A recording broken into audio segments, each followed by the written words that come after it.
Hello, fellow riders. This is your host, Rusty James. It is Friday, October 23rd, 2015, and this is The Ride.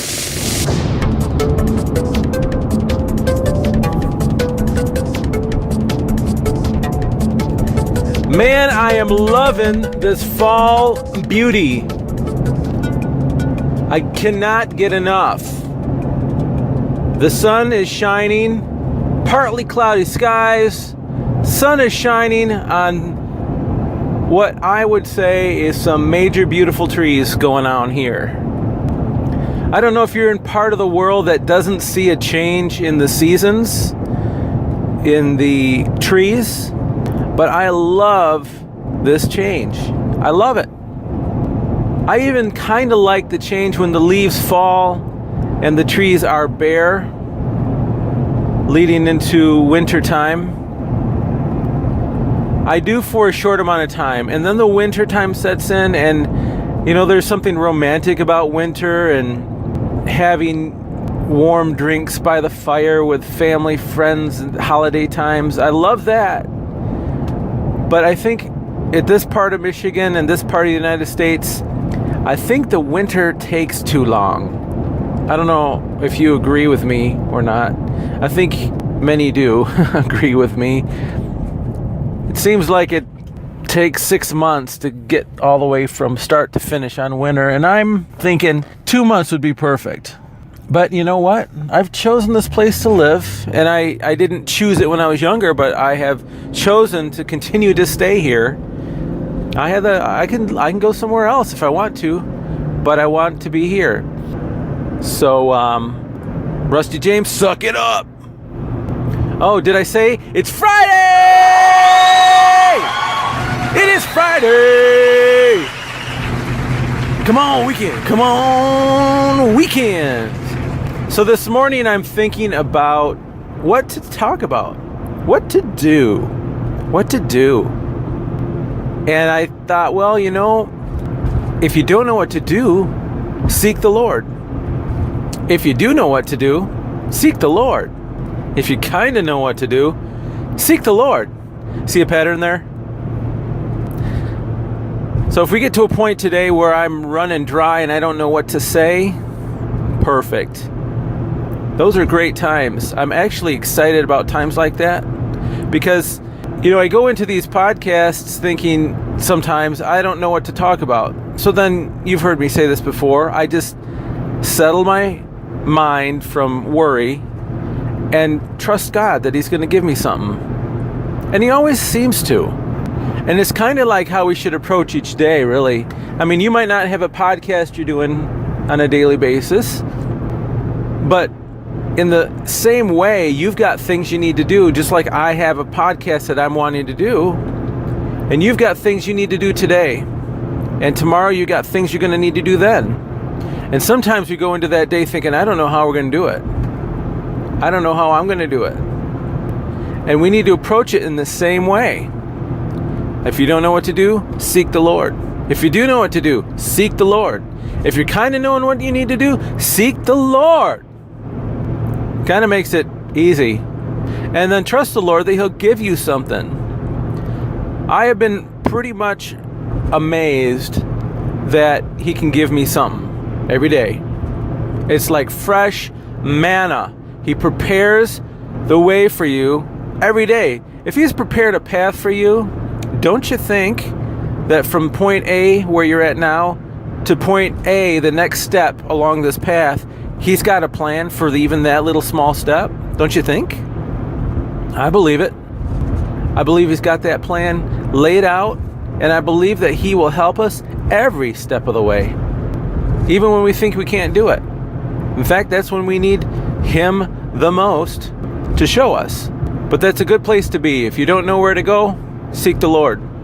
So, I'm reading a little bit of this book, All In, by Mark Batterson. It's turning into a challenging thing for me. Okay, stand by. We're going to bust a move. Listen to that big old truck. Yeah, baby.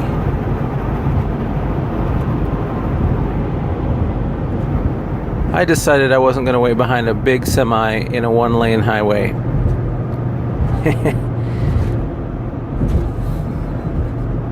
All right, Mark Batterson, All In. I recommend it. I have only read really solidly the first couple chapters, but it's challenging me. It should challenge the church. Should challenge Christians who have what he refers to as an inverted gospel, and that is asking the Lord to follow you. Lord, be with me as I decide my own fate. That's what I say. I mean, that's not what I say. That's what I just came up with right now as an example of the inverted gospel. So, I don't think we want to live that way. Well, let me put it this way. I don't think we should live this way. Unfortunately, many of us think that we do want to live that way. Let me do what I want to do, God, and you can follow along. I'll let you know when I need your help. But until then, kind of be there as my backup. God doesn't want to be backup. He wants to be Lord. And as we consecrate, and that's a word that was explained in the book, as we consecrate our lives to the Lord and truly give him lordship, you see a change in your life. You see a change in perspective. A lot of what I talk about on the podcast has to do with perspective and how we see the world and how we should approach the things of the world and how we maybe should challenge the things of the world, the things that go on in the workplace, at school. But this consecration thing is a great list that he had in the book, that he said consecration is not these things. And that's things like, going to church every week, paying the tithe, witnessing to your friends and to strangers, whatever. And there's a list of maybe 20 different things that we would probably equate to attributes of someone who we would consider sold out to Jesus Christ. But consecration is a deeper thing. It's completely eliminating you off the throne of your life. It's consecrating, separating yourself to God, giving up control. Now, I know some of you are maybe not believers and hearing this and you're thinking, man, that's the thing about Christianity that I just can't stand, is that you giving up your mind. You're not thinking for yourself. You guys are just a bunch of dumb robots. And I understand that opinion. I do understand it, and I've even thought about that and held that opinion at times when I would see somebody really sold out to Christ. But there's a word I'm looking for. The jumbo shrimp. Oxymoron. Is that right? Is that it? I had to look it up. Oxymoronic. There's something backwards to the normal thought process when you consider Christianity. You give up yourself to find yourself. It's not that different from some other religions, really. Yet, it's Christianity that the world wants to ridicule in that way. They don't ridicule like Buddhism or some of these other ones that you might have a similar kind of thought process. The world looks at that and says, oh, how quaint that is, and, good for them. That's how they believe. But Christians, no, we don't want any part of that. You guys are just a bunch of dumb robots. It's just, you know what it is? It's Satan tainting the mind of the world. That's what it is. Straight up. Satan doesn't have any problem with Buddhists or Zoroastrians or whatever group you want. He has a problem with the one that's got the name Christ attached to it, because Christ was the one who vanquished him, if you remember. So he's a little bit pissed off. Sorry about that word, but he is. And you know what? We need to be that way too when we're challenged in that way, because it's not my fault that's how Jesus operated. I'm glad he did operate the way he did by taking authority over the devil. Actually, it is my fault that's why Jesus did it that way. Because me and my fellow humans had sin in our lives, and it required a sin sacrifice, which was Jesus Christ. And that's when the sin was eliminated from power in our lives. Remember that? And that's when the enemy was defeated. So he has a little problem with Christians. And the world is not ashamed to get in the face of Christians. Well, guess what? I'm getting riled up, and I'm going to be in the face in a good way. I'm going to be in the face of the world. If they want to challenge my faith, so be it. I'll challenge their faith. That's right, I said it. The world has a faith. They would like to claim that they don't, that they just believe in themselves. But you know what? That's kind of what their faith is in. Well, I'm challenging their faith right now, and I think you should too. The world has faith in themselves, and I'm saying, you know what? That's not a good place to have your faith. You guys are going to fail if you continue to have faith in yourself, because we fail. I have faith in something beyond and bigger than myself that will not ever fail, and that's where my faith rests. You have faith one way, I've got a faith another way. You want to ridicule mine? Okay, well, I'm going to challenge yours too. I just tell it like it is. Sorry, it's Friday and I'm ready to unleash. But now let's turn inward a minute. Consecration. It's not doing anything so much as giving up what you are. Giving up the lordship of your own life. Getting off the throne of your own life. And not only that, you got to put something on that throne. We will follow something. You got to actively put God on the throne of your life. That's consecration. The world would say, well, you guys are a bunch of dumb robots. I'm saying, you know what? If I'm a robot, and my programmer is the smartest programmer in the world, he knows the future and the past, he knows everything intimately about me, I think I can put my trust in that programmer who's programming this dumb robot, as you put it, world. If you want to be an automated robot without a programmer, you can try your best. But you found that you get stuck in situations that you need some help from the outside, and if you're the only help you got, you're getting into some problems at times. The world is full of gotchas. And I need to have a leader, a Lord, who can help me through every single one. Every single one. In fact, he's such a good programmer and is such a good Lord and leader that he sees things before they happen. He knows certain pitfalls, and he programmed me to avoid them if I let him run his program in my life. See how that works? But you got to trust him. It's all based on trust and faith. Do you believe that he can help you? Do you believe that he can lead you? And do you believe that he can be your Lord? You consecrate yourself to the Lord, and he will broaden your horizon. He will place you beyond where you ever thought you could go. There's a story in the book, All In, of a certain group of missionaries that would buy a one-way ticket to where they were headed to be missionaries. One-way ticket there, no ticket back. And they would pack their belongings in a coffin. They knew that they would not be coming back to what they were used to. They would not be coming back to their old life. They would be fully all in, trusting God.